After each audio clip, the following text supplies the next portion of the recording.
still their best chance to go 2-0. And then, of course, they go head-to-head against the team they want to unseat in Fnatic well, it's supposed to be Sunday, but like we talked about, that might actually be rescheduled. I'm not sure. But either way, Puck is the first pick for RoX.KIS. There was not first pick. I'm honestly shocked by this. Ban out again. This has been the pattern in the tournament. When you're playing against RoX.KIS, you ban out the healing supports and the pushing lineups. So they banned out the Dazzle as well as the Death Prophet, whereas RoX.KIS would ban out the Ursa against targeted ban against Fluff, I guess, and same for the Gyro actually. So they take out 2 carries. For Mirana and Disruptor, so I guess you're really happy to see Disruptor again played by Team Liquid. Sometimes Bulba plays it solo mid, which we would love to see, but also Way2 is a very competent Disruptor support player. I think Fluff plays it too, actually, so they keep their options open. Apparently. Brewmaster. I don't know if he necessarily synergizes very well in this particular game so far. That's still pretty early. I've seen him a couple times on the Eastern scene, as far as competitive matches are concerned. Honestly, I think part of it is because he doesn't really become really good until you pick up the Aghanim Scepter. Well, so people stay away from that. I suppose the Venomancer's picked up by RoX.KIS, which I'm surprised it went that long, to be honest. But Spectre is going to be their carry of choice. Win rate in this tournament, I think. 100%, right? Been picked by... In 2 games? I think so. On both games, right? Yes. Yes, it has. Definitely has. We saw... I think Sigma picked it both times, by the way. They got a massive comeback against RoX.KIS, and they got a huge win over Team Liquid last... Yeah, this was this Tuesday, yeah? Yeah. Played by Sigma. Now, the one concern I have in this game for RoX.KIS is that I don't feel like this is necessarily their comfort zone. And so it fits in perfectly with how they usually play, but this is a more farm-oriented passive playstyle, unless, you know, depends on the last 2 picks. Spectre can definitely be an active carry, but it's a heavily farm-dependent carry. I don't see RoX go for so much. They like carries that are more active, like Gyrocopter, which can very early do a lot of damage without too many items just because spells. Dire team pick. And even on top of that, we're going to have Liquid playing a very heavily mid-game oriented lineup with both Mirana and Dragon Knight as their cores. So we're gonna have to see if RoX.KIS can manage their lanes, because I feel like if they do, they have really devastating late game. But they need to get there first. Some decent heroes in the pool. And honestly, not as many left over as we've been used to seeing lately. I was going to say Zeus might be a cool pickup just because he's an awesome hero, but they do go with the glow.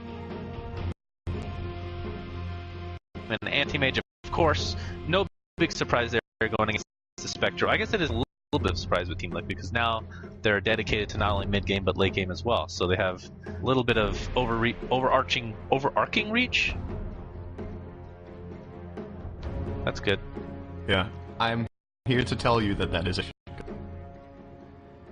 Thank you, Cinder. Yeah, so what's interesting about this is that we actually had this matchup of carries 2 days ago in Sigma vs Liquid when TC was playing Anti-Mage against the Spectre. TC got great farm but just couldn't carry the game with the situation they were in. This time around, it's a lot easier for Anti-Mage, I think, this game. So when you look at RoX.KIS' lineup, whenever Anti-Mage is picked, you always look for disables. Like, what do you have to lock him in place? Because generally you can't kill this hero without Silencer stun. That's just how it is. And they have a Puck Silence, and they have a Fissure, and that's it. They don't have anything else. So, yeah. I feel like if Liquid get to just farm this Anti-Mage, this could be one of those games where he just pulls ahead and just wins. And at the same time, they have the potential of running an aggressive trial lane with triple range, which it actually looks like they will, and that's something Spectre struggles with. From Liquid is the perfect one. I think this is the best thing they could do, and as long as Anti-Mage gets farm in the safe lane, that's going to be great. So we have TC playing that. In the mid lane, it's going to be Bulba on the Dragon Knight, and then the trio, yeah, you can tell me English too. The trio up top will be Way2 on the Silencer, it's going to be Fluff on the Disruptor, and finally Koikva playing as Mirana, which I think we see very rarely, actually. RoX.KIS, you're going to be playing the Earthshaker. All Black with the amazing name on the Venomancer. From Ukraine. Playing mid Zeus. Sedoy on the Puck, which is going to be the off lane, which looks like it might be in combination with Yol, or Shaker. And then Spectre, played by BZZ. Now, the thing that I wanted to talk about, PC last time we saw him, correct me if I'm wrong, but he didn't go Manta very early against a Silence from Invisibility. the Ancient Seal. That's what I was trying to think of, the Ancient Seal. And that was very questionable, to say the least, and I feel like that actually screwed him over in the mid-staging, because he had like 2 or 3 deaths consecutively that prevented him from actually getting to the next level as far as farm. So the question is, what does he go this time, and is that even that important, considering you're still only 1 Silence at this point? It wouldn't have mattered if he had a Yasha or an Ultimate Orb. He needed the full Manta to survive those ganks, and I don't think he would have had them, because the item he got instead was a Vladimir's, which costs the same as an Ultimate Orb, basically. So the value of that item was comparable to what he would have had from a Yasha or an Ultimate Orb. So in that game, I feel like he just got outplayed. Like, Liquid just lost because they got controlled all over the map, and he got ganked 2 or 3 times by Nyx and Skywrath. And if that happens as AM, you have a problem. In this game, look at RoX.KIS's lineup. When you're playing a Zeus as your core in mid, you'd better have some targets that you can kill with that. And he's great against the Dragon Knight, but Zeus is really not that good against Anti-Mage because of his innately higher magic resistance. Because Zeus's problem is he doesn't have anything else than magical damage. He doesn't have any control, no lockdown whatsoever, apart from the mini-stun from Lightning Bolt. Mid lane, Gale's probably going to start this off, but Earthshaker has not come into view yet, so taking his time to do so. And here, so this is actually quite a bit of experience being lost, technically speaking, if they don't end up getting anything. And of course, Bulba knows that they're missing, and will head towards... Not sure why, he's just checking things out. Is really weird movement. He's trying to break their smoke, but there is no smoke. Oh boy. There was an invis, an actual invis. The Gale's gonna, in all likelihood, hit if he tries to take it. There it goes. Oh, at 1 level in Lightning Bolt, is that going to be enough? And of course, the right clicks to come. Venomancer getting the last hit, so weird positioning. And I think you're right. He was trying to break the smoke that didn't exist, so it ended up screwing him over this time. Fully impressed with Bulba's decision to stand as far back as he did, and that would have been the perfect choice if he just stayed where he was. He was unkillable there. Instead, he tries to break the smoke. Oh, beautiful Fissure from Yol. This is the death of Fluff. And Koikva actually is only level 1, so he doesn't have lead himself. Last word, he will not pop, I don't believe. You know, barely lives. But 2-0 for RoX.KIS as Puck gets a kill. Creatures. That is some diving action at bottom lane. Holy jeez, I thought this was going to be a completely dead lane overall, but apparently not. 3-0 for RoX.KIS, considering that Liquid's lineup that you love so much, it's not going very well right now.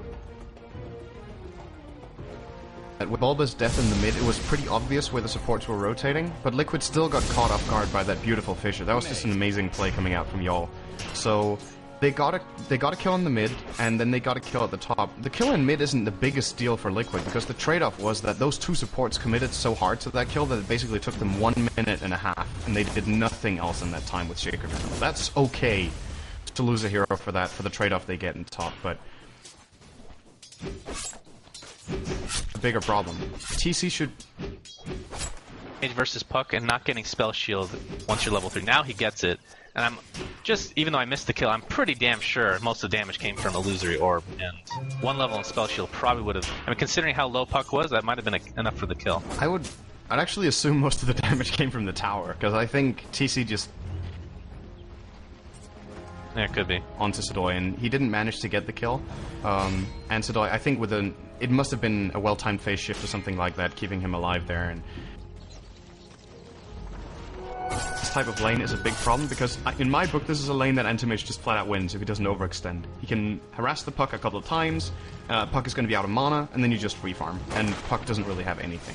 TC's still leading on CS, so if he wouldn't have died there, he would have had twice the farm of Puck, he would have been level 4, and Puck would have been level 4, most importantly. However, Godlak is going to rotate to the bottom lane. This is when it gets scary, because we talked about how great a game this is for Anti-Mage, and I think RoX.KIS realize it. They're sacrificing Farm and Spectre to lock down this AM. Now, I'm not sure who this benefits anymore. It's good for RoX.KIS to be ahead 3-0, but... Patience, I feel like it's anyone's game right now with both carries getting sacrificed. Sure, and we won't know if it really works out in their favor. Sadoy's taking a little bit of right-click damage, and he has pretty much no mana to speak of, but TC gets scared off by the illusion of Venomancer, which actually, if it was a real... It actually wouldn't have been enough for the kill still, because he's had a blink. And of course, Spell Shield is, at level 1, ridiculous for survivability. Something very... Yeah, it really is a one-point wonder. Well, I guess it depends on what you're going up against. Sometimes you do want to scale it up, but... Very common these days. Either way, Venomancer and Solo. There comes the stun from Bulba, actually. He's doing a lot of damage to Solo. Looks like he's going to go down to the Thunderstrike at some point, but Bulba... Swan Charge is going to live. And actually, this might cost Godlak his life, but Fluff has a glimpse. Surprised he didn't use it there. Just in range for it, and the Thunderstrike will follow, if nothing else. Fisure's going to block Fluff in a bit, but Godlak's going to follow regardless of this, even though the Wand is going to keep him alive for now. Everyone. Is that going to be enough for Yol to be able to get the kill here? One more right click should do the job. That is like the slowest kill ever I've ever seen. Shaker just running after a target and hitting it 4 times is just weird in itself. Like, this never happens for any type of approach. But that's what Gale sets up in the early game. Yeah, Solo's in trouble. Dragon form. I'm not gonna get in range. Wow. Considering... Wait a minute, they got a 2-for-1 overall. But 345 move speed compared to the 360. I'm really surprised Bulba didn't actually continue to chase, because maybe he was afraid of TPs or something like that, but either way, had a good opportunity to get a kill there once the Dragon Tail would proc. Either way, Koiko at top is now in a 1v2 for now. Of course, he'll be perfectly fine with getting all the XP here, taking a little bit of damage from the Spectral Dagger, and the Gale actually is forced to leap out. Fluff is here to support. He's diving big, he's taking arrow to the face. Really questionable play, but there's the Thunderstrike, the Gods, whatever it's, what is it called? Close. Thunder God's Wrath? Okay. Yeah. From Thunder God's Wrath, heaven. Well, that was a good play from Godlak actually going for that. He knew he was dead. When Disruptor showed, he knew, okay, I'm Thunderstruck. If I try to run, I'll get glimpsed. So I'll try to get the kill on Koikfa with the help of Zeus ult. So that was a really good call, and it was very close, and would have totally been worth it. Because worth noting is... So if Zeus gets the kill with his ult, even though it's a 1-for-1 trade-off, and Godlak dies in the lane, the Zeus in the mid lane just gets the full experience from the kill. And Anti-Mage dies again, meanwhile at top, Spectre getting completely shut down. It is it's a carry for a carry, so I guess that's fine overall. But a lot was used to kill Anti-Mage. It's only a level 1 Waning Rift at this point, which I guess is fine considering Earthshaker came to help stun.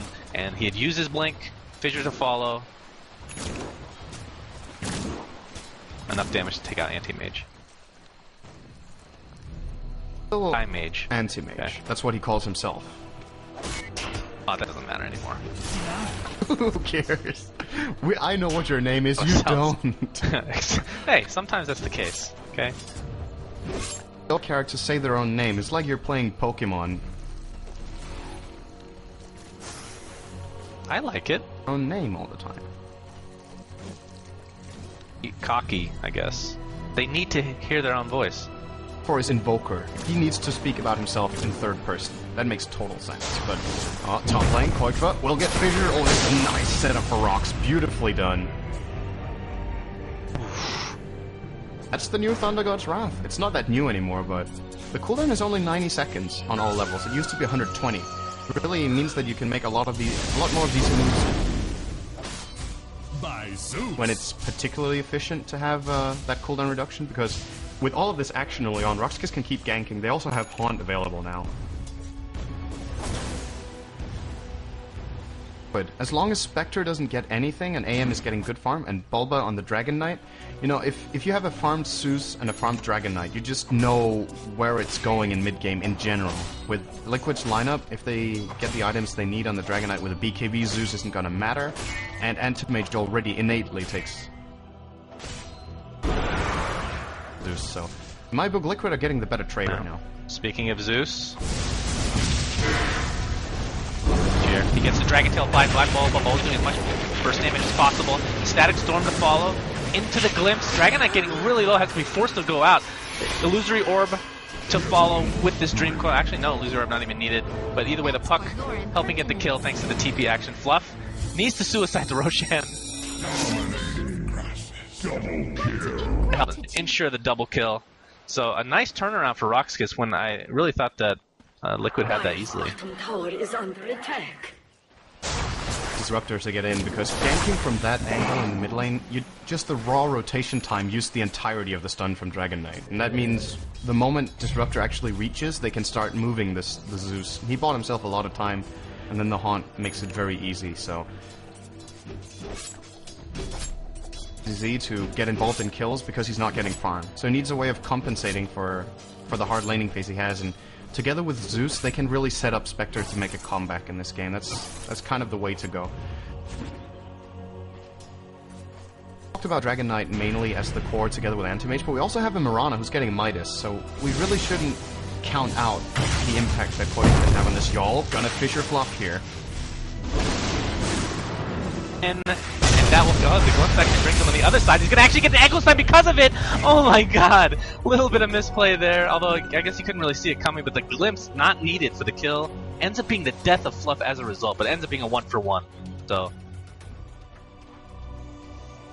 Dragon Knight, right? I mean, if he doesn't glimpse him there, I think he just runs. I don't know. He runs him. He did have a TP though, so I actually think he could have got out. But yeah, that was unfortunate, let's put it that way, for Liquid, because that could have probably gone differently, but it was a hard decision to make in the moment as well for Fluff, so can't really blame him too much for it. A lot about some of the heroes. We haven't talked too much about Puck. He's 4-0, has Face Boots and almost Blink Dagger at 11. You know, that's kind of the hero you want to have a good start if you want to snowball into a strong mid game. For the Spectre, Bulba. Oh. So be careful here. Let him Interesting. go. Interesting. Maybe they just want to steal his farm. And killed him there. You said so. Perhaps just gonna wait for that. Another 200 gold to go is bottom lane. Little pressure is being applied. Yol. CC just wants to farm, even though the entire team is amalgamating there in bottom lane. But yeah, Puck, phase boots. Normal. To phase boots as Disruptor when you have no health. Only has double damage. Static Storm's gonna prevent any spells from coming out, but the right clicks are just too much for Fluff to handle. The Illusory Orb comes out, not gonna hit Anti-Mage though. And this is enough for Blink Dagger, which he's gonna pick up at the side shop. Take a dive here. All these kills seem to be simultaneous, so at the same time in mid lane, Bulba and Koikva together get a kill on the Zeus, so that's a very easy setup for the arrow, because a level 1 Dragon Tail is a 2.5 second stun.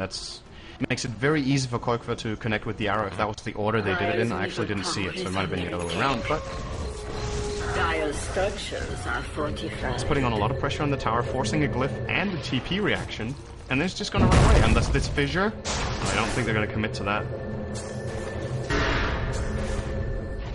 No, they won't.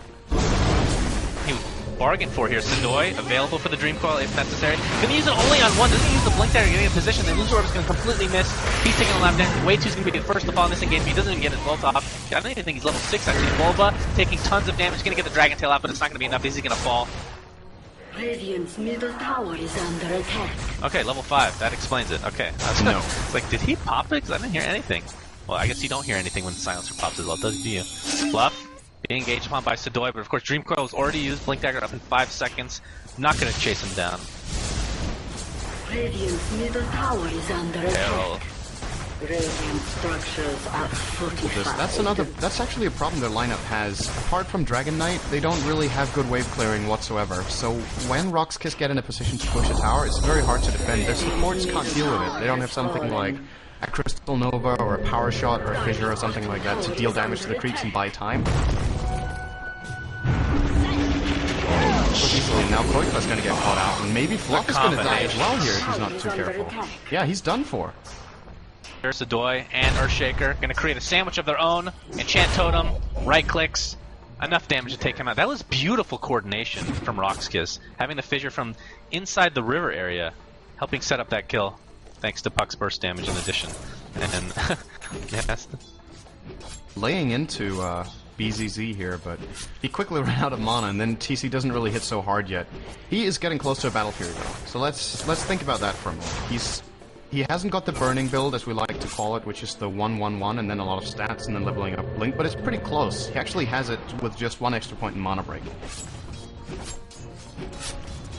Is that when you get the Battle Fury, if you max out your mana break and your Blink early on, you don't have the stats it takes to be self-sufficient in the jungle. Then you need downtime, and that's something you really can't afford. And with this build, you also don't need the treads, because, yeah, the stats make up for the lack of treads when you go jungling. So that means when Liquid hits 300 gold, he has a Battle Fury at about 15 minutes. He has 2 deaths. This is pretty damn good. He's been given so much space. He's way ahead of the other heroes on farm. As I'm hearing a haunt, they're gonna go for Fluff. Tower is under attack. yeah, that is a great counter to Spectre. Actually, Silencer ult coming out. Arrow is not gonna hit. Puck's gonna get the other way just in the nick of time. Goblet getting really low. He's got the back with him as a result. Fluff and stuff goes down to the Zeus ultimate. Yul's gonna sacrifice his life for the better good of his team. And the Echo Slam actually goes up, but it's not enough to get the kill. If only they had another Zeus ultimate, but it's not gonna be the case. Bulba goes down to Sadoy, but Sadoy taking a mana void to the face. He actually gets 2 kills with the illusory orb, I believe, if I'm not mistaken. 100 gold sick. that Anti-Mage just got. That's true. And treads now at 15. Game really started off how powerful Anti-Mage could get in this game. With a 1-2-0 score, I feel like this is the ideal scenario that he could have asked for. He's ahead of the farm, he got the kill on the most important hero on the enemy team. I think this is kind of the start that they couldn't afford to have. It would be okay if Spectre got traded farm for AM, but Spectre is far behind. He's 2-1-4, that's good enough, but he only has a drum in 1700 16 minutes in, so that relic is far away, and by the time he gets that, TC will already have a Manta. He's against Spectre. Well, it's not like a hard counter by any means, but of course most of the damage from Spectre until you get ridiculous late game is magic damage thanks to Dispersion, which he has not picked up any in. What is that all about? You usually get 1 point, because the first point is really high value. Yeah. So the first point is 10%, and then it's 4% per level after that. So yeah, this is a very aggressive build from BZZ. You will generally see Spectres prioritizing Desolate over Dagger, and then after the second point in Dagger, you get 1 point Dispersion. So you would get that at level 8 sometimes. Sometimes you would get it at level 4 in your lane or something like that. But this is indeed... Got level 10, gonna be his first Dispersion point. I don't know though. Actually, let's wait on that. Liquid. Activated. Dragon Sentry form there. available. Yep, sentry there though. They're gonna be spotted out, and that actually might break this up. In fact, or in case they want to push this, but there's TP support now for RoX.KIS. Blink Dagger not quite up on the edge. There's the initiation on Sadoy. He's gonna get glimpsed, but that is a death. Used to ensure the kill. Definitely a good choice considering I don't think they had any follow-up, but Earthshaker getting closer and closer to that Blink Dagger, which will be huge for this team. But really, it does really come down to Spectre and not having as much farm as the Anti-Mage.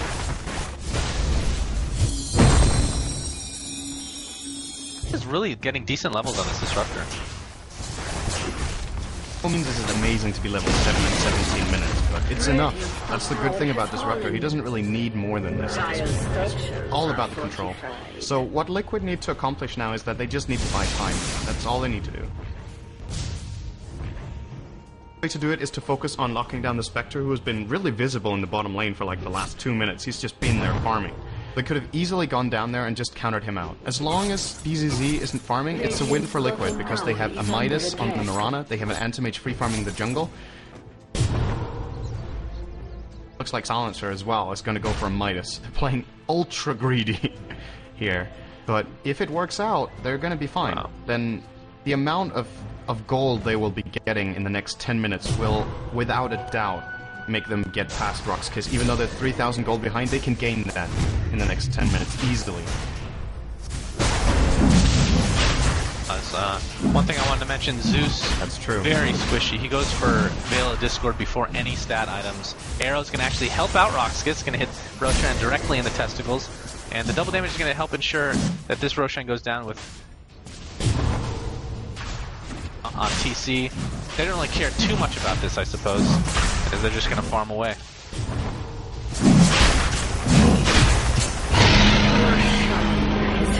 On Spectre. That is definitely the choice. I think they could have considered giving it to Puck if he hadn't died yet, so that he would be defending his big kill streak. I was going to say Zeus, just because he's so squishy, in all likelihood he's going to die in these engagements.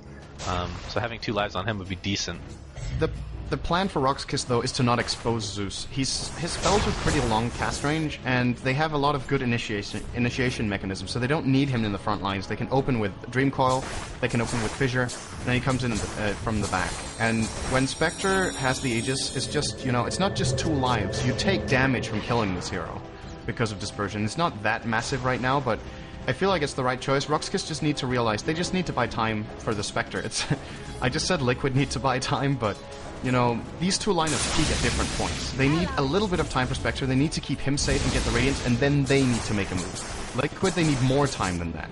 And Radiant's bottom tower is under attack.